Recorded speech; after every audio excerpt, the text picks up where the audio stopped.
నమస్కారం. ప్రేక్షకులందరికీ శుభోదయం. ఈనాటి శుభయోగం శీర్షికన శుక్రవారం సందర్భంగా శుక్రగ్రహం అనుకూలించాలంటే ఎలాంటి ప్రత్యేకమైన విధి విధానాలు పాటించాలో పరిశీలిద్దాం. శుక్రవారం సందర్భంగా శుక్రగ్రహం అనుకూలించడానికి శుక్రుడికి ప్రియమైన స్నానాన్ని ఆచరించాలి. శుక్రుడికి ప్రియమైన ఉపవాసం చేయాలి. శుక్రుడికి ప్రియమైన విధంగా ప్రత్యేకమైనటువంటి దానాన్ని నిర్వహించాలి. శుక్రుడికి అధిష్టాన దేవత ఎవరున్నారో ఆ అధిష్టాన దేవతను ప్రసన్నం చేసుకోవాలి. ముందుగా శుక్రుడికి ప్రియమైన స్నానం ఎలా చేయాలంటే, స్నానం చేసే నీటిలో కొద్దిగా పన్నీరు, తెల్లటి పుష్పాలు, కుంకుమ పువ్వు, యాలకులు కలిపి 5 నిమిషాల తర్వాత ఆ నీటితో స్నానాన్ని ఆచరించాలి. స్నానం చేసేటప్పుడు హిమకుంద మృడాలాభం దైత్యానాం పరమం గురుం సర్వశాస్త్ర ప్రవక్తారం తం భార్గవం ప్రణమామ్యహం అంటూ నవగ్రహాల్లో శుక్రుడికి సంబంధించిన ధ్యాన శ్లోకం 20 సార్లు చదువుకోవాలి. ఈ శ్లోకం 20 సార్లు చదువుకుంటూ శుక్రుడికి ప్రియమైన స్నానాన్ని ఆచరించిన తర్వాత శుక్రుడికి ప్రియమైన విధంగా ఉపవాసం ఉండాలి. అంటే పగలంతా కూడా ఉపవాసం ఉండి రాత్రి సమయంలో పాలతో చేసినటువంటి పాయసాన్నాన్ని మాత్రమే ఆహారంగా స్వీకరించాలి. అలాగే రాత్రి సమయంలో పాయసం ఆహారంగా స్వీకరించే ముందు గోమాతకేదైనా ఆహారం తినిపించి ఆ తర్వాత మీరు ఆహారం స్వీకరించాలి. ఇలా చేస్తే ఇది శుక్రగ్రహానికి ప్రియమైనటువంటి ఉపవాసం అవుతుంది.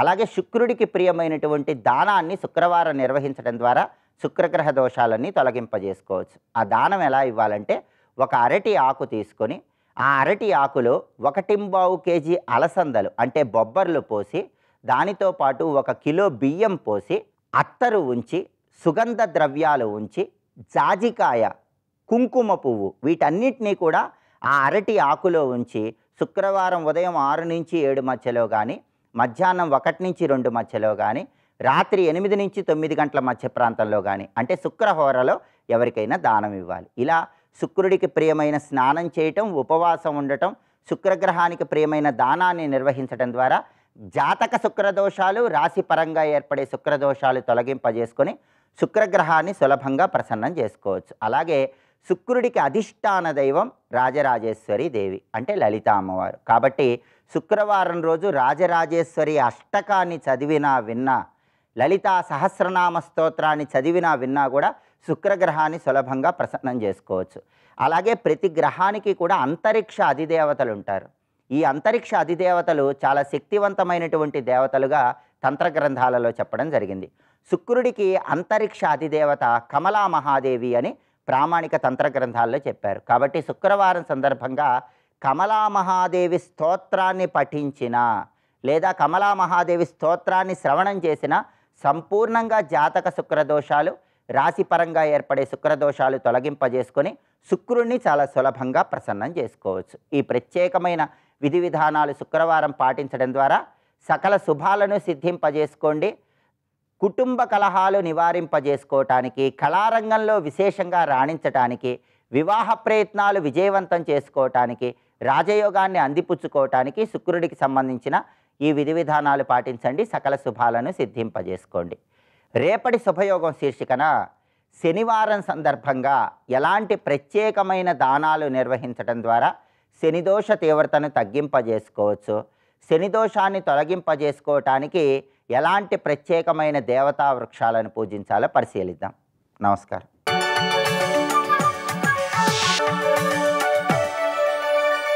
నందకిశోర నవనీత చోర నాద విహార శ్రీధర, నందకిశోర నవనీత చోర నాద విహార శ్రీధర.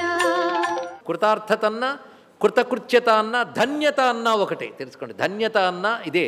ధన్యోస్మి ధన్యోస్మి ప్రధానికి ధన్యోస్మి. నువ్వేదో అడుక్కుంటావు, వాడు 10 పడేస్తాడు. ధన్యోస్మి అదా, ధన్యవాదాలు. ఏమిటండి ఎలా వాడేస్తున్నావు పదాన్ని? ధన్యత ఎప్పుడు? పొందాల్సింది పొందినప్పుడు. పొందాల్సిందేది కైవల్యం. అది పొందినప్పుడే జీవుడు ధన్యుడు. తన స్వస్వరూపాన్ని గ్రహించినప్పుడు మాత్రమే ధన్యుడు.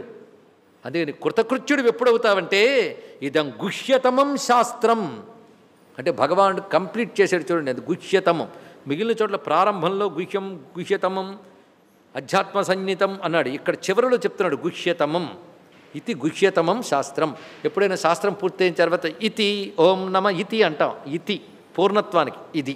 నిర్దేశించాడు. ఇది గుహ్యతమం, రహస్యాల్లోకెల్లా రహస్యమైన శాస్త్రం అంటే వేదాంత శాస్త్రం. ఇది శాస్త్రం. ఇదముక్తం మయ, నేను చెప్పానయ్యా నీకు అన్నాడు. ఇక్కడ చెప్పినవాడు సాక్షాత్ ఆ గుహ్యతమస్వరూపుడైన పరమాత్మయే, పురుషోత్తముడే ఎదురుగా నిలబడి చెప్తున్నాడండి. అనఘా నీకు చెప్తున్నాను, ఎందుకంటే నువ్వు అనఘుడువు గనక. అనఘుడు అంటే అనేక పేర్లు ఉన్నాయి. దోషము లేనివాడు, పాపము లేనివాడు, అవ్యసనహ అని ఒక మాట చెప్పారు. వ్యసనం లేనివాట. వ్యసనం అంటే అసర్థం ఏడుపండి. మనం ప్రస్తుతం ఏడవడం లేదు కానీ ఏడుస్తూనే ఉంటాం. ప్రతి వాడు లోపల ఏడుస్తూనే ఉంటాడు. బయట ఏమనుకుంటారు, బయట పడదు కానీ ఎప్పుడూ ఏడిపే. పుట్టినప్పుడు వాడికి ముందు వెనక తెలియదు, బయటకు ఏడ్చాడు. తర్వాత లోపల ఏడిపే, అప్పుడప్పుడు బయట ఏడుపులు. తర్వాత ఏడవడానికి ఓపికగా చస్తాడు, మిగిలిన వాళ్ళు ఏడుస్తారు. ఏడుపులు ఏడుపులు ఏడుపులు, ఏడుపు బతుకండి.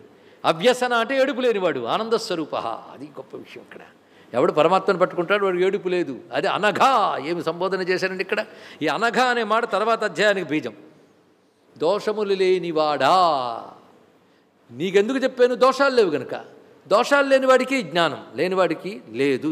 దోషాలు ఉన్నవాడికి చెప్పం అంటున్నాడు గురువుగారు. నీ పాత్రత నాకు తెలుసు, నువ్వు అనఘుడివి. ఏ విధంగా అయ్యాను? ఇదిగో తర్వాత అధ్యాయంలో ఉంది కదా, దాని ప్రకారం దైవీ గుణాలన్నీ ఉన్నాయి కనుక నువ్వు అనఘుడివి, అసురు గుణాలు నీకు లేవు గనక అనఘుడివి. అది చెప్పడం అనట. అనఘత్వం అంటే దైవీ గుణ సంపద కలిగి ఉండుట. దోషములు ఆసురీ గుణములు అది లేకపోవడం దైవీ సంపద. అది నీకుంది గనక నీకు నేను చెప్పానయ్యా గుహ్యతమం శాస్త్రం. ఏతద్బుద్ధ్వా బుద్ధిమాన్. బుద్ధిమాన్ అనే మాటకి బుద్ధి కలవాడు. బ్రహ్మము గురించి ఎరుక ఏదో, తెలుసుకోగలిగే శక్తి ఏదో అది బుద్ధిమాన్. అంటే ఏ బ్రహ్మము గురించి చెప్తే కనులు వాలిపోవునో, తాదాత్మ్యంతో కాదు. ఏ బ్రహ్మము గురించి చెప్తే మెదడు మూసుకుపోవునో ఆ బ్రహ్మమండి. దాని గురించి తెలుసుకోగలిగే బుద్ధి పేరు బుద్ధిమాన్, బుద్ధి కలవాడు. అటువంటి బుద్ధిమంతుడు ఏతద్బుద్ధ్వా అంటే వివేకము కలిగిన బుద్ధి, అనఘత్వము కలిగిన వాడు ఈ గుహ్యతమ శాస్త్రం వినడం వల్ల కృతకృత్యుడు అవుతున్నాడు. కృతకృత్యుడు ఈ మాట ఎన్ని మార్లు వేదం చెప్తోందని కృతకృత్యుడు గురించి. సరిగ్గా శ్వేతాశ్వతర ఉపనిషత్తులో తదాత్మతత్వం ప్రసమీక్ష్య దేహి ఏకకృతార్థో భవతే వీతశోకః. తదాత్మతత్వం ప్రసమీక్ష్య దేహి. ఈ ఆత్మతత్వాన్ని సంపూర్ణంగా తెలుసుకున్నటువంటి జీవుడు దేహి ఏకః వాడొక్కడే కృతార్థుడు. దీన్ని బట్టి ఎవడు కృతార్థుడు తెలిసింది కదా. వాడొక్కడే కృతార్థుడు. ఎవడు? ఆత్మతత్వం ప్రసమీక్ష. ఎవడు ఆత్మతత్వాన్ని సంపూర్ణంగా తెలుసుకున్నాడో అటువంటి దేహి ఏకః వాడొక్కడే. వాడు కృతార్థుడేనండి, నేను కూడా కృతార్థుడు అదే అనద్దు. వాడొక్కడే కృతార్థుడు. అందుకే ఏకః కృతార్థో, వాడొక్కడే కృతార్థుడు. వాడు ఏమవుతాడు తెలుసా? భవతే వీతశోక.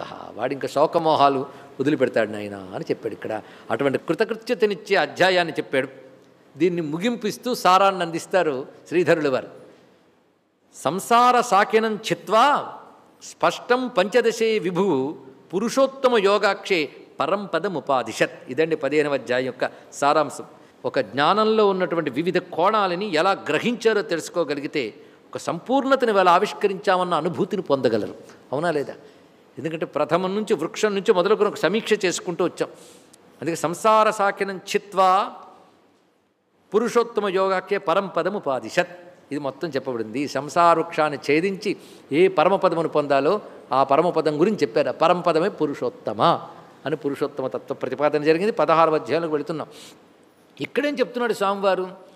ఆసురీం సంపదం త్యక్త్వా దైవీమేవాశ్రితా నరాః ముచ్యంత ఇతి నిర్ణేతుం తద్వివేకోథ షోడశే. ఆసురీ సంపదని విడిచి దైవీ సంపదని పొందిన నరుడు మాత్రమే ముక్తి పొందుతాడు కనుక ఆసురీ సంపద అంటే ఏమిటి, దైవీ సంపద ఏమిటో వివరిస్తున్నాడు ఇక్కడ. అంటే ఇది కూడా ముక్తి కోసమే. ముక్తికి హేతువు ఇది. అందుకే ఈ క్వాలిఫికేషన్స్ లేనివాడు వాడిని గ్రహించలేడు. ముక్తి దాకా ఎందుకండి, ధర్మము భక్తి కూడా ఉండదు వాడికి. తెలుసుకోండి ఇక్కడ. కానీ ప్రతివాడు ఈ క్వాలిఫికేషన్స్ చెప్పుకోవాలి. అంటే మొట్టమొదటి చెప్పేటప్పుడు మంచే చెప్పుకోవాలి కదా. అందుకే అభయం సత్వ సంశుద్ధి జ్ఞానయోగ వ్యవస్థితి దానం దమశ్చ యజ్ఞశ్చ స్వాధ్యాయస్తప ఆర్జవం. అభయం మొట్టమొదటి చూడండి. ఇక్కడ వరుసగా 26 దైవీ గుణాలు చెప్తున్నాడు. శ్రద్ధగా వినవలసినది. అభయం సత్వ సంశుద్ధి జ్ఞానయోగ వ్యవస్థితి. అయితే ఇక్కడ మన దైవాసుర సంపద్విభాగ యోగం ఇదే ఫ్రెష్గా ప్రారంభించాడు కదా. 7వ అధ్యాయంలో మోఘాస మోఘకర్మాణ వచ్చింది, గుర్తుందా? మోఘజ్ఞాన విచేతస రాక్షసీమాసురీంచైవ ప్రకృతిం మోహినీం శ్రితా. మోఘాస వ్యర్థమైన ఆశలు కలవాడు, వ్యర్థమైన కర్మలు చేయువాడు, వ్యర్థమైన జ్ఞానం కలవాడు, చెదిరిపోయే చిత్తం కలిగినవాడు రాక్షసి ఆసురి అయిన మాయతో ఉంటాడు. వ్యర్థమైనది అంటే పరమార్థ దృష్టి లేకుండా చేసేవని వ్యర్థములేనండి. ఇది ఒక్కటి తెలుసుకుంటే చాలు. నమాం దుష్కృతినో మూఢాహ ప్రపద్యంతే నరాధమాహ. నరాధములైన దుష్కృతులు నన్ను పొందలేరు, నన్ను ఆశ్రయించరు అసలు వాళ్ళు. అసలు ఎందుకు అంటే మాయయాపహృత జ్ఞానా ఆసురం భావమాశ్రితా. అసుర భావాన్ని ఆశ్రయించిన వారు. అక్కడ రాక్షసీం ఆసురీమని నొక్కి చెప్పాడు 2 మార్లు. ఇక్కడ ఆసురీం భావమాశ్రిత, ఆసురీ ప్రకృతి అని. ఆసురీ ప్రకృతి కూడదు అని చెప్తున్నాడు. దైవీ ప్రకృతిని ఎక్కడెక్కడ చెప్పాడంటే అమానిత్వం మదంభిత్వం అంటూ క్షేత్రజ్ఞ విభాయుగంలో చెప్పాడు అనేక చోట్ల. శ్రద్ధధానుడైన వాడే నన్ను పొందగలడు, ఇవన్నీ దైవీ ప్రకృతిని చెప్పాడు. అక్కడక్కడ ప్రస్తావన మాత్రంగా చెప్పినవి ఒక చోట మనకు అందించేశారండి. కనుక ఈ అసలు నిజంగా భగవద్గీత కూర్చునే ముందు ఈ అధ్యాయం బాగా నూరాలి ప్రతివాడు కూడా. అంతేకాదు మీ పిల్లలు ప్రపంచానికి పనికొచ్చేటట్టు, వాడికి వాడు పనికొచ్చేటట్టు ఉండాలన్న ఈ అధ్యాయం నూరాలి. వాళ్ళు ఈ సులక్షణాలు పేర్కొనాలి. ఈ రోజుల్లో వ్యక్తిత్వ వికాసం గురించి అనేక రకాల పాఠాలు చెప్తున్నారు. ఈ ఒక్క అధ్యాయం చాలు వ్యక్తిత్వాన్ని వికసింపజేయడానికి. ఇలాంటి అధ్యాయం ప్రపంచ వాంగ్మయంలో ఏ శాస్త్రము ఇవ్వలేదు. అంత అద్భుతమైన అధ్యాయం. ఈ అధ్యాయం యొక్క స్వరూపమే రామాయణం, ఈ అధ్యాయం యొక్క స్వరూపమే భారతం, ఈ అధ్యాయం యొక్క స్వరూపమే భాగవతం, ఈ అధ్యాయం యొక్క స్వరూపమే పురాణ వాంగ్మయం. మొత్తం ఇంతే. ఇక్కడ ఈ అధ్యాయంలో చెప్పినటువంటి ఘర్షణే, అసుర శక్తుల దేవతల శక్తుల ఘర్షణే పురాణాల్లో దేవాసుర గాథలు, సంగ్రామ గాథలు అంతా ఇదే. ఆ గాథలే మన బ్రతుకు గాథలు నిరంతరం జరుగుతున్నాయి. దైవీ శక్తి కొంచెం సంపద ప్రతివాడికి 2 కలిసి ఉంటే ఏం చేస్తాం? పరమ దరిద్రుడు ఉండడు, పరమ సంపన్నుడు ఉండడు లోకంలో. స్వస్తి.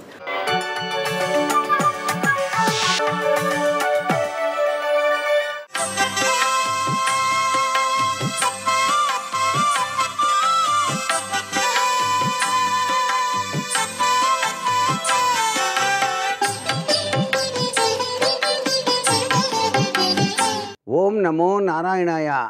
ఓం నమః శివాయ. శ్రీమాత్రే నమః. శుక్రవారం అనగానే లక్ష్మీ కటాక్షం మనకు ఎల్లవేళలా ఉండాలని చెప్పేసి ప్రతి వాళ్ళు కూడాను లక్ష్మీదేవిని ఆరాధన చేసేటువంటి విధి విధానం ఉంది. ఇక్కడ హృదయలక్ష్మీ ఆరాధన చాలా విశిష్టం. వెంకటేశ్వర స్వామిని యొక్క హృదయ వక్షస్థలం మీద ఉన్నటువంటి ఆ తల్లిని ఎవరైతే హృదయలక్ష్మి ఆరాధన చేస్తారో, అంటే వెంకటేశ్వర స్వామితో కూడి లక్ష్మీదేవిని పూజించటం అన్నమాట. శుక్రవారం నాడు గంధాన్ని తీసుకొని వెంకటేశ్వర స్వామి యొక్క వక్షస్థలం పైన ఉంచి లక్ష్మీదేవి దగ్గర ఆ విధంగా గనక గంధంతో గనక అద్ది లక్ష్మీ అష్టోత్తర శతనామావళి చదివి శ్రీం హ్రీం నమః అని చెప్పేసి మంత్రాన్ని గనక అనుష్ఠానం చేస్తే లక్ష్మీ కటాక్షం వచ్చి తీరుతుంది. ఎప్పటి నుంచో ఆగిపోయినటువంటి స్థల వివాద సమస్యలు కొలిక్కి వస్తాయి. భూసమంతమైన వివాదాస్పద ధోరణి నుంచి బయటపడటానికి ఆస్కారాన్ని ఆ యొక్క హృదయలక్ష్మి అనుగ్రహాన్ని ఇస్తుందిట. ఎందుకంటే భూలక్ష్మీదేవి యొక్క దివ్యవంతమైన అనుగ్రహంకి ఈమె చాలా చక్కగా సహకరిస్తుందన్నమాట. ఆ హృదయలక్ష్మీదేవి వెంకటేశ్వర స్వామి సుప్రభాతాన్ని శుక్రవారం నాడు నుంచోని చదివి తరువాత కూర్చొని ఈ హృదయలక్ష్మి ఆరాధన తప్పనిసరిగా ప్రతి ఒక్కరూ కనుక ఆచరించినట్లయితే చాలా చక్కటి యోగవంతమైనటువంటి ప్రభావం వస్తుంది. గోవింద నామాల్ని 1,000,000 సార్లు అధ్యయనం చేయటం ఒక గొప్ప విశేష ప్రక్రియ. ఇటీవల కాలంలో చాలామంది స్వామీజీల యొక్క ఆశీస్సులతో గోవింద నామస్మరణ 1,000,000 రెట్లు చేస్తూ పునీతులవుతున్నారు ఈ కలియుగంలో. అలా చేయటం వెనకాల దాగిన పరమార్థం సాక్షాత్తు వెంకటేశ్వర స్వామి వారు ఏ శిల్పకారుడు చెక్కిన విగ్రహం కాదు కాబట్టి, ఆయన స్వయంభూ కాబట్టి ఆయన్ని గోవింద అంటేనే చాలు ఆయన తన దివ్యవంతమైన అనుగ్రహాన్ని ఇస్తాడు. కాబట్టి ఈ విధమైనటువంటి హృదయలక్ష్మి ఆరాధనతో వెంకటేశ్వరుని ఆరాధన కూడాను మానవాళికి సర్వ విధములైన సుసంపన్నమైన జీవన గమనాన్ని నిర్దేశిస్తుంది అని చెప్పడంలో ఏమాత్రం సందేహం లేదు. సర్వే జనా సుఖినో భవంతు.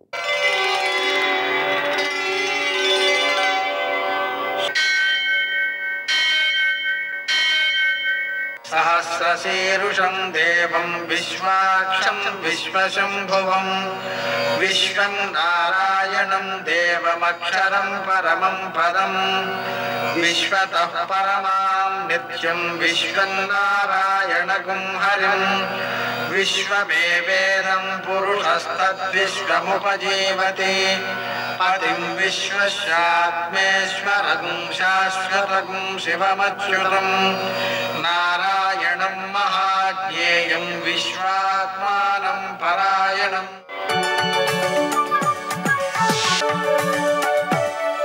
సూర్యశౌర్యమథేందురింద్రపదవీ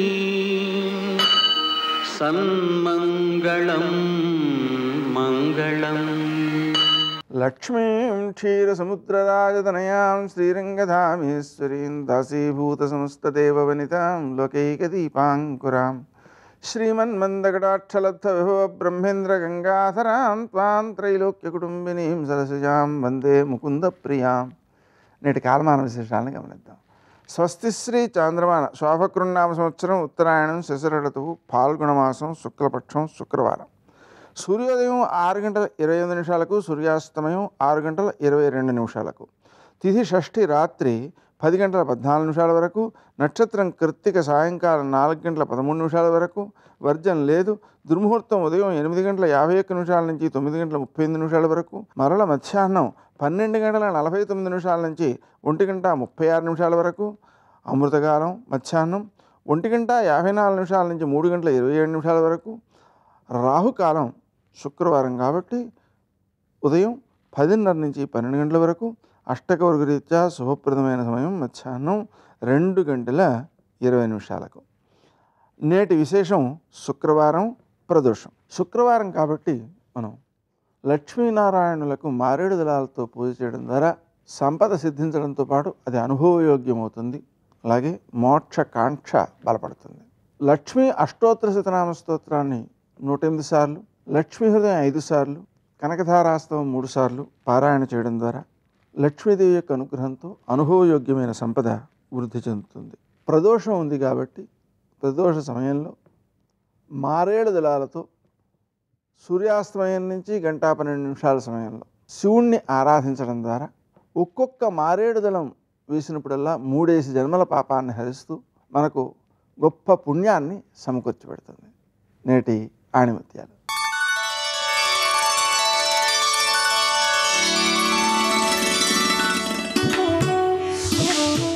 జీవితం ఒక యుద్ధభూమి. పోరాడితే గెలిచే అవకాశం ఉంటుంది. ఊరికే నిలుచుంటే ఓటమి తప్పదు.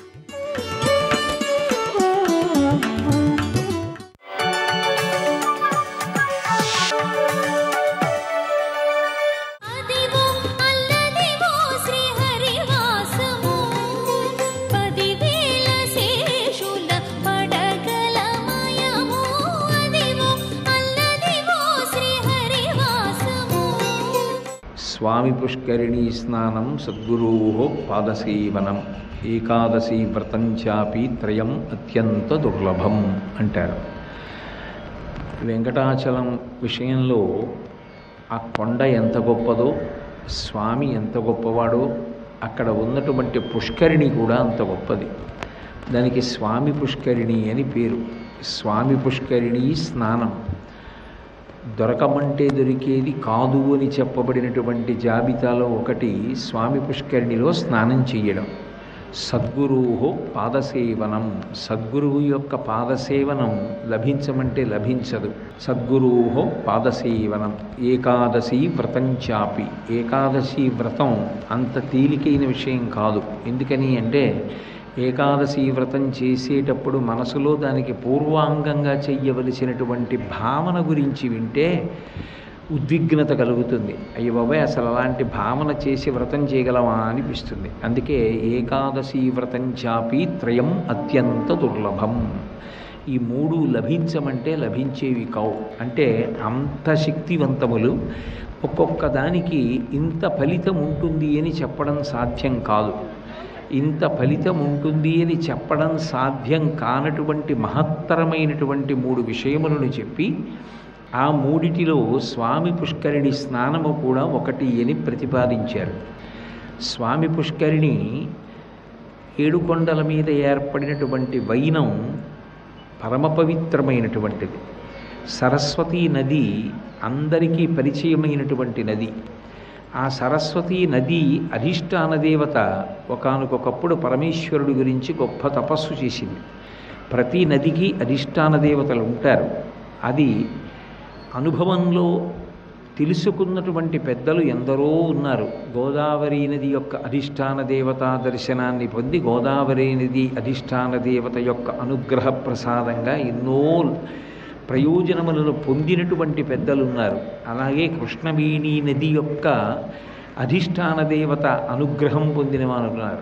గంగానది యొక్క అధిష్టాన దేవత దర్శనాన్ని ప్రత్యక్షంగా తాడేపల్లి రాఘవనారాయణ శాస్త్రి గారు పొందారు. మహాత్ములు ఎందరో నదుల యొక్క అధిష్టాన దేవత దర్శనం చేశారు. శంకర భగవత్పాదులంతటి మహాపురుషులు కూడా గంగానది మీద స్తోత్రం చేశారు, యమునా నది మీద అష్టకం చేశారు, మణికర్ణిక మీద అష్టకం చేశారు, నర్మద మీద అష్టకం చేశారు. అంతటి మహాత్ములైనటువంటి శంకర భగవత్పాదులే నదుల మీద అష్టకాలు చేశారు అంటే నదులు సామాన్యమైన ప్రవాహములని, నదీ స్నానము పరమసామాన్యమని చెప్పగలిగిన సాహసం ఎవ్వరూ చేయలేరు. నది అంత పరమ పవిత్రమైనటువంటి ప్రవాహం. ఆ నదీ స్నానం విశేషమైనటువంటి ఫలితాన్ని మనిషికి అనుభూరుస్తుంది. అటువంటి ప్రఖ్యాతమైనటువంటి నదులలో సరస్వతీ నది ఒకటి. ఆ సరస్వతీ నది అధిష్టాన దేవత ఒకప్పుడు భగవంతుడి గురించి గొప్ప తపస్సు చేసింది. ఎందుకు తపస్సు చేయడం అంటే తపస్సు చేత సాధించలేనటువంటి కోరిక లోకంలో ఉండదు. అందుకే అసలు ఈ సృష్టి ప్రారంభంలోనే భగవంతుని యొక్క ఉపదేశం దేంతో మొదలవుతుంది అంటే తపించు అన్న మాటతో ప్రారంభం అవుతుంది. బ్రహ్మగారు సృష్టి జరిగినప్పుడు అనంతమైనటువంటి జలరాశిని చూసి వీరు ప్రాణి కనపడక అయోమయానికి గురైనప్పుడు అంతరిక్షంలోంచి తపస్సు చెయ్యి అన్న మాటలు వినపడ్డాయి. మీరు భాగవతం, రామాయణం అటువంటి వాటిని పరిశీలిస్తే రాశీభూతమైనటువంటి తపస్సు అంటూ ఉంటారు. అది అంత శక్తివంతం. తపస్సు అంటే అన్నీ వదిలిపెట్టేసి ఎక్కడికో వెళ్ళిపోయి కూర్చుని ఏదో చెయ్యమని కాదు. తపస్సు అంటే మనసుని ఏకాగ్రం చేసి ఒక విషయం మీద నిలబెట్టగలగడం. మీరు 1 గంటన్నర సేపు భగవత్ సంబంధమైనటువంటి విషయాన్ని ఏకాగ్ర బుద్ధితో వింటున్నారనుకోండి, అలా విన్నది ఏదో అది గంటన్నర పాటు మీరు చేసినటువంటి తపస్సు. శృణ్వంతపః. భగవంతుని యొక్క రూపాన్ని కొంతసేపు మీరు తదేక దృష్టితో చూడగలిగారనుకోండి, అది తపస్సు. ఒక గ్రంథాన్ని మీరు తదేక దృష్టితో పరిశీలనం చేసి సమయాన్ని మరిచిపోయేటంతగా గ్రంథపఠనమునందు రమించిపోయి పుస్తకమునందున్న విషయము మీరైపోయారనుకోండి, అది తపస్సు. ఏది చేసినా ఏకాగ్ర దృష్టితో. ఒక పూజ చేస్తే అటువంటి ఏకాగ్ర దృష్టితో చేసినటువంటిది ఏది ఉందో అది తపస్సు. అలా తపస్సు చేయడం అనేటటువంటిది మహోత్కృష్టమైనటువంటి విషయం. దాని చేత సాధించలేని ఫలితం అన్నది ఉండదు.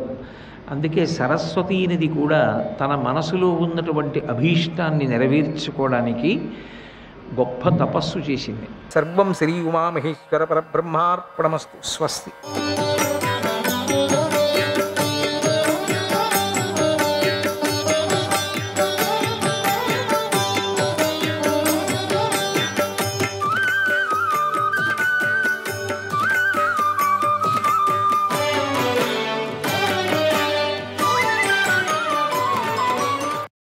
ద్రోణుణ్ణి బ్రహ్మలోకానికి తీసుకొని వెళ్ళాలని విశ్వామిత్రుడు, జమదగ్ని, భరద్వాజుడు, గౌతముడు, వశిష్ఠుడు, కశ్యపుడు, అత్రి మహర్షులు అక్కడికి వచ్చారు.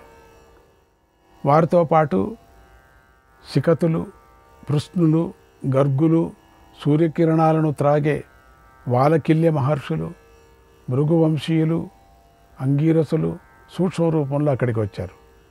యుద్ధంలో చండప్రచండంగా వెలిగిపోతున్న ఆయనతో వారు ఇలా అన్నారు, ఓ ద్రోణ, ఆయుధం కింద పడే, నీకోసం వచ్చిన మమ్మల్ని అంతా చూడు. అధర్మతః కృతం యుద్ధం, అధర్మతః కృతం యుద్ధం, సమయో నిధనస్యతే, సమయో నిధనస్యతే, న్యస్యాయుధం రణే ద్రోణ, న్యస్యాయుధం రణే ద్రోణ, సమీక్షాస్మ నవస్థితాన్, నాతః క్రూరతరం కర్మ, నాతః క్రూరతరం కర్మ, పునః కర్తుమిహార్హసి, పునః కర్తుమిహార్హసి. నువ్వు ఇంతవరకు అధర్మంగా యుద్ధం చేశావు, ఇప్పుడు నీకు మరణకాలం ఆసన్నమైంది. అందువల్ల ఇక మీద క్రూరమైన పని చేయకు. నువ్వు వేదాంగాలలో విద్వాంసుడవు, సత్యధర్మాలను పాటిస్తూ ఉన్నావు, విశేషించి విప్రుడవు. నువ్వు ఈ పని చేయకూడదు. ఓ ద్రోణ, ఆయుధాన్ని విడిచిపెట్టు, సనాతన ధర్మ మార్గంలో ఉండు. పరిపూర్ణశ్చ కాలస్తే వస్తులోకేద్య మానుషే. నువ్వు ఈ మానవ లోకంలో ఉండే కాలం పూర్తి అయిపోయింది. నువ్వు అస్త్రజ్ఞానం లేని జనంపై నీవు బ్రహ్మాస్త్రాన్ని ప్రయోగించి నాశనం చేశావు. వాళ్ళు అస్త్రజ్ఞానం లేని వాళ్ళు, నువ్వు అన్యాయం చేశావు. వాళ్ళ మీద ప్రయోగించకూడనటువంటిది ప్రయోగించావు. ఈ ఘోర కృత్యాన్ని నువ్వు చేయకూడదు, కానీ చేసేశావు. న్యస్యాయుధం రణే విప్ర, న్యస్యాయుధం రణే విప్ర, ద్రోణమాత్మం చిరం కృతాగ, మా పాపిష్టతరం కర్మ, మా పాపిష్టతరం కర్మ, కరిష్యసి పునర్ద్విజ, కరిష్యసి పునర్ద్విజ. ఓ ద్రోణ, కనుక నువ్వు యుద్ధంలో ఆయుధాన్ని వదిలేయి. ద్రోణ, ఆలస్యించకు, మళ్ళీ ఇంత పాపిష్టి కర్మకు ఇక ముందు చెయ్యకు అన్నాడు. ద్రోణుడు వారి మాటలు విన్నాడు. అంతకుముందు భీముడు చెప్పిన మాటను విన్నాడు. ఎదురుగా ఉన్న దృష్టద్యుమ్నుడిని చూసి యుద్ధాన్ని విరమించాడు. అప్పుడు ద్రోణుడి మనస్సు కలత చెందింది. ద్రోణుడు ఎంతో బాధపడుతూ సందేహించాడు. తన కొడుకు యుద్ధంలో మరణించాడా లేదా అని ధర్మరాజును అడిగాడు. ఎందుకంటే ధర్మరాజు ఏ పరిస్థితిలో కూడా అబద్ధం చెప్పడు అని ద్రోణుడికి గట్టి నమ్మకం ఉంది. అందుకే ద్రోణుడు యుద్ధభూమిలో ఎవరిని అడగకుండా ఒక్క ధర్మరాజునే అడిగాడు. చిన్నప్పటి నుంచి ధర్మరాజు సత్యవాది అని ఆయనకు ధర్మరాజు మీద నమ్మకం ఉంది. తతో నిష్పాండవ ముర్వీం కరిష్యంతం యుథాం పతిం, కరిష్యంతం యుథాం పతిం, ద్రోణం జ్ఞాత్వా ధర్మరాజం, ద్రోణం జ్ఞాత్వా ధర్మరాజం, గోవిందో వ్యతితో బ్రవీత్, గోవిందో వ్యతితో బ్రవీత్. ఆ సమయంలో ద్రోణుడు భూమి మీద పాండవులే లేకుండా చేయాలని నిర్ణయించుకున్నాడు అని శ్రీకృష్ణుడు గ్రహించాడు.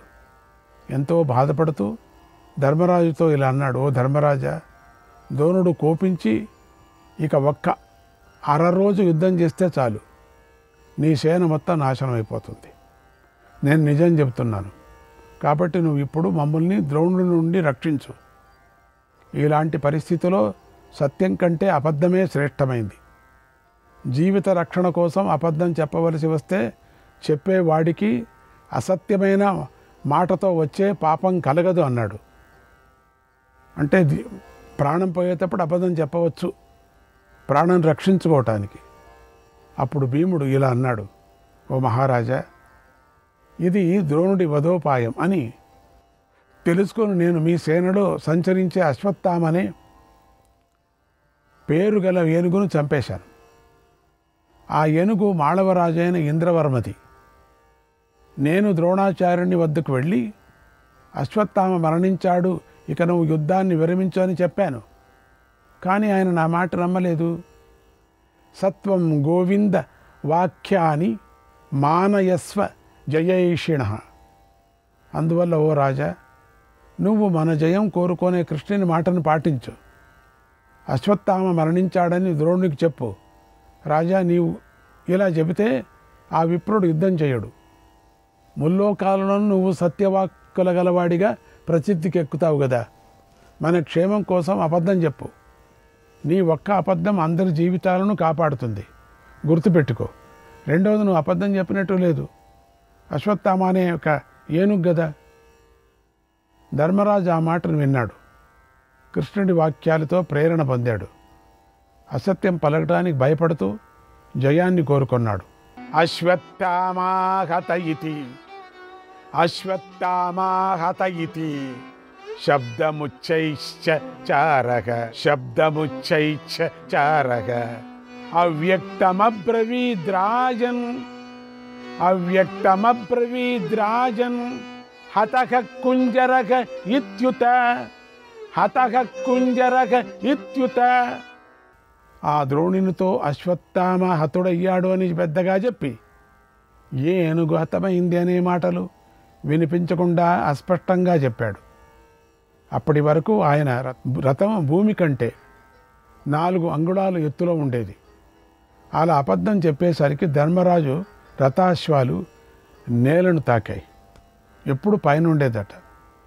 అప్పుడు అది చెప్పాడు. ఎప్పుడు అబద్ధం చెప్పాడో నేల తాకాయి. ఆ మాటను విని ద్రోణుడు పుత్రశోకంతో ఎంతో బాధపడ్డాడు. జీవితం మీద ఆశను వదులుకున్నాడు. కుమారుడు మరణించాడు అనే మాటను విని ద్రోణుడు ఋషివాక్యాన్ని గుర్తు చేసుకున్నాడు.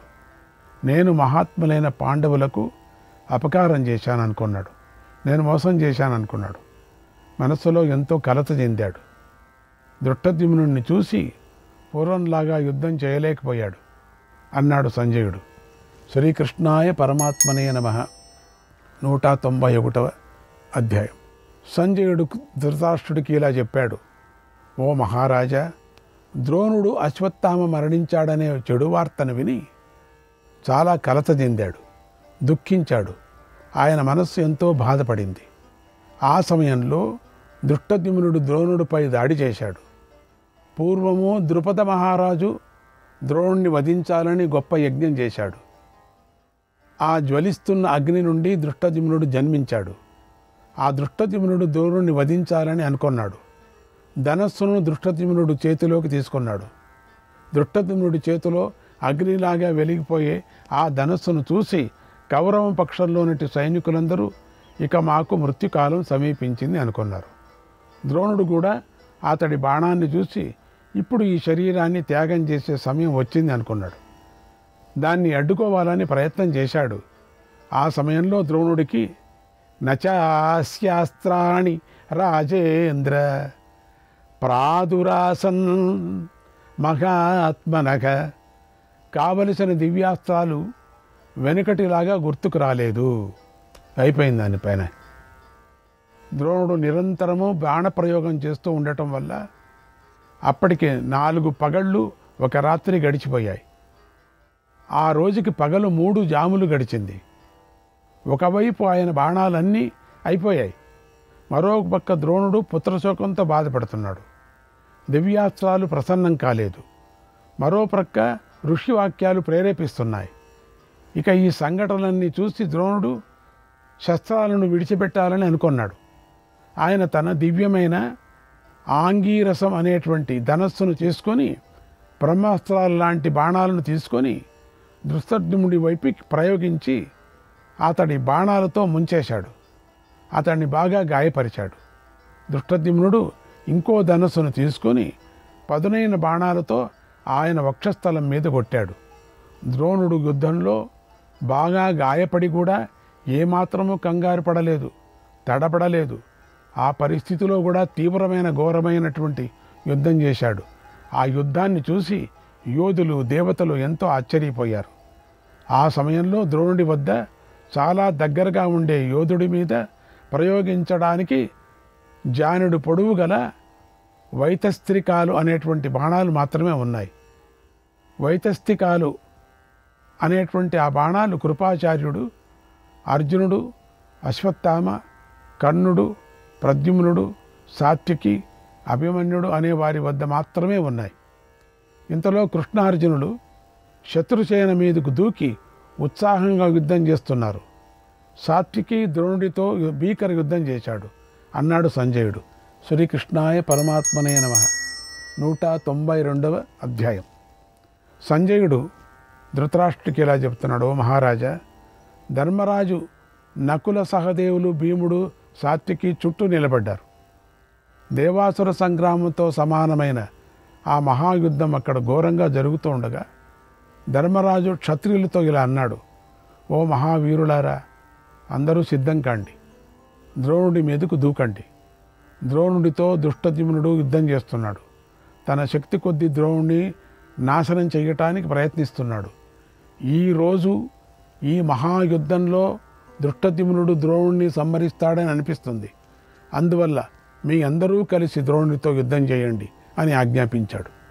అప్పుడు వారందరూ ద్రోణుడిని చంపాలని ఒక్కసారిగా ద్రోణుడి మీదకు దాడి చేశారు. వారిని ఆయన వేగంగా ఎదుర్కొన్నాడు. మరణించాలని నిశ్చయం చేసుకున్నాడు. ఆయన సత్యసంధుడు. అలా ఆయన వారిని ఎదురు వెళుతున్న సమయంలో భూమి కంపించింది. సైన్యాన్ని భయపెడుతూ పిడుగులు పడ్డాయి. తీవ్రమైన గాలులంతా వీచాయి. గాయాలు పడ్డాయి. సూర్యమండలం నుంచి బయలుదేరినటువంటి పెద్ద ఉల్క 2 సేనలను ప్రకాశింపజేస్తూ గొప్ప ఆపదను సూచిస్తూ నేల మీద పడింది. దాంతో ద్రోణుడి శస్త్రాలు విరిగిపోయాయి. రథాలు పెద్దగా ధ్వనిస్తున్నాయి. గుర్రాలు కన్నీళ్లు గార్చాయి. హతౌజాగివ చాప్యాసీద్, హతౌజాగివ చాప్యాసీద్, భారద్వాజో మహారథః, భారద్వాజో మహారథః, ప్రాస్ఫురన్నయనం చాస్య, ప్రాస్ఫురన్నయనం చాస్య, వామం బాహు స్తతైవ చ. మహారథుడైన ద్రోణుడు తేజస్సును కోల్పోయినట్టుగా కంపించాడు. ఆయన ఎడమగన్ను, ఎడమ భుజం అదిరాయి. ఎదురుగా దృష్టద్యుమ్నుడు ఉన్నాడు. అతన్ని చూసి ఆయన మనస్సు కలత చెందింది. ఇంతలో ద్రోణుడికి బ్రహ్మవేత్తలైన ఋషులు స్వర్గం గురించి చెప్పిన మాటలు వినిపించాయి. ద్రోణుడు యుద్ధం చేస్తూ ఇక ప్రాణాలను విడిచిపెట్టడానికి సిద్ధమయ్యాడు. అప్పుడు ద్రుపద సైన్యం 4 దిక్కుల నుంచి ద్రోణుడిని కప్పివేసింది. ద్రోణుడు యుద్ధంలో క్షత్రియులను నాశనం చేస్తూ సంచరించాడు. ఆ చివరి క్షణాల్లో కూడా ద్రోణుడు 20,000 మంది క్షత్రియులను, 10,000 ఏనుగులను సంహరించాడు. ఇక సర్వశత్రు వినాశనం కోసం బ్రహ్మాస్త్రాన్ని సంధించాడు. ఆ సమయంలో దృష్టద్యుమ్నుడి ఆయుధాలన్నీ ధ్వంసమైపోయాయి. అప్పుడు త్వరగా భీముడు అతడి వద్దకు వచ్చి దృష్టద్యుమ్నుడిని తన రథం మీద ఎక్కించుకొని ఇలా అన్నాడు: మన సైన్యంలో నువ్వు తప్ప ఇక ఏ వీరుడు ద్రోణుడితో యుద్ధం చేయలేడు. ఎవరూ ఉత్సాహం చూపించటం లేదు. కనుక ఆచార్యుణ్ణి తొందరగా వధించు. ఈ భారం అంతా నీ మీదే ఉంది అన్నాడు.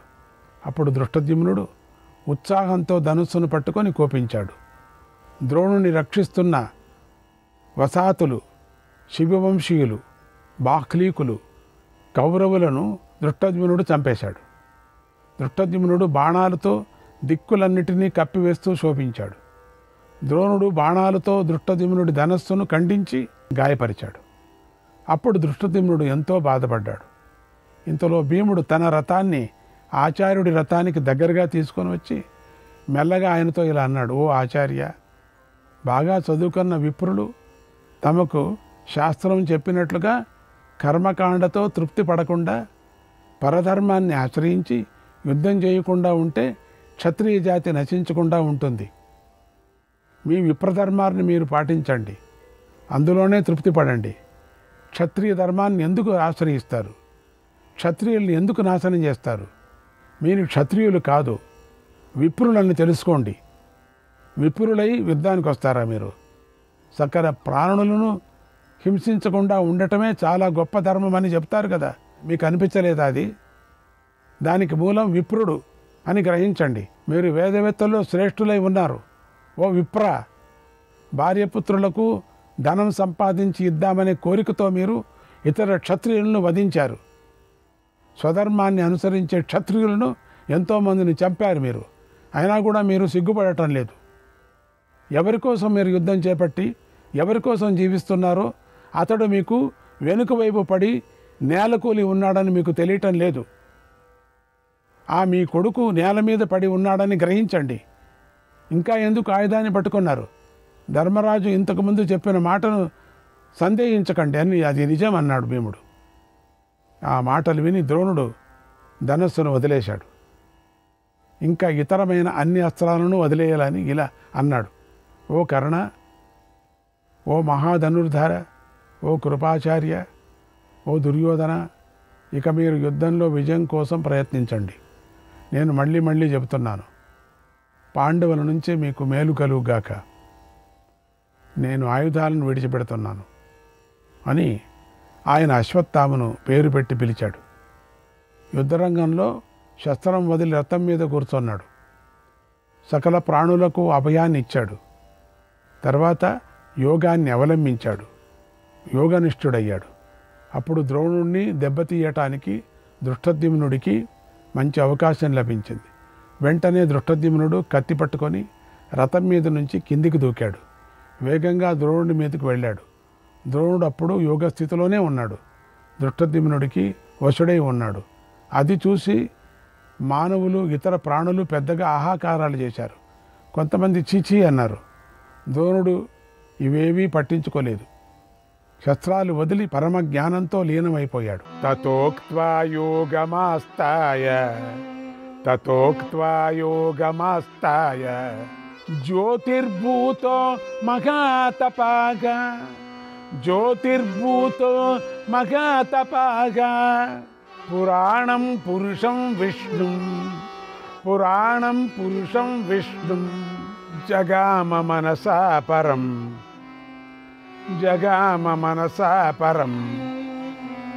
ఆ మహాతపస్వి యోగనిష్ఠుడు అయిపోయాడు.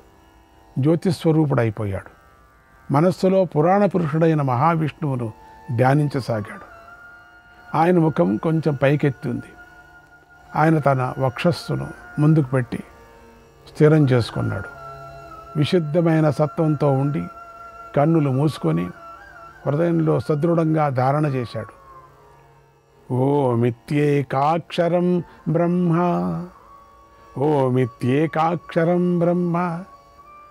జ్యోతిర్భూతో మఘాతపాగా. దానితో పాటుగా ఓం అనే ఏకాక్షర బ్రహ్మజపం చేస్తూ ఆయన ప్రణవార్థమైపోయాడు. దేవదేవేశ్వరుడు, వినాశరహితుడు, మహాప్రభు అయిన పరమాత్మను ధ్యానిస్తూ జ్యోతిస్వరూపుడైపోయాడు. మహాత్ములు కూడా పొందలేని బ్రహ్మలోకానికి వెళ్ళాడు. ఆయన అలా వెళ్ళగా ఆకాశంలో ఆయన జ్యోతిస్సులు 2 సూర్యులు ఉన్నారా అనే విధంగా కంపించింది. సూర్య తేజస్సుతో ద్రోణ భాస్కరుడు ఉదయించగా ఆకాశమంతా తేజస్సుతో నిండిపోయింది. నిమేష మాత్రేణ చ తజ్యోతి రంతరధీయత. రెప్పపాటు కాలంలో అంతర్ధానమైపోయింది ఆ జ్యోతిపుంజం. ద్రోణుడు బ్రహ్మలోకానికి చేరగా దృష్టద్యుమ్నుడు మోహితుడైపోయాడు. దేవతలందరూ ఆనందించారు. పెద్దగా హర్షనాధ్వాలు చేశారు. యోగముక్తుడైన ఆ మహాత్ముడు పరమగతికి వెళుతుంటే నేను, అర్జునుడు, కృపాచార్యుడు, శ్రీకృష్ణుడు, ధర్మరాజు మాత్రమే చూడగలిగాం. మిగిలిన వారు చూడలేకపోయారు. ఆ బ్రహ్మలోకం మహత్తరమైంది, దివ్యమైనది. అది దైవరహస్యంతో ఉన్నది. శ్రీకృష్ణాయ పరమాత్మనే నమః.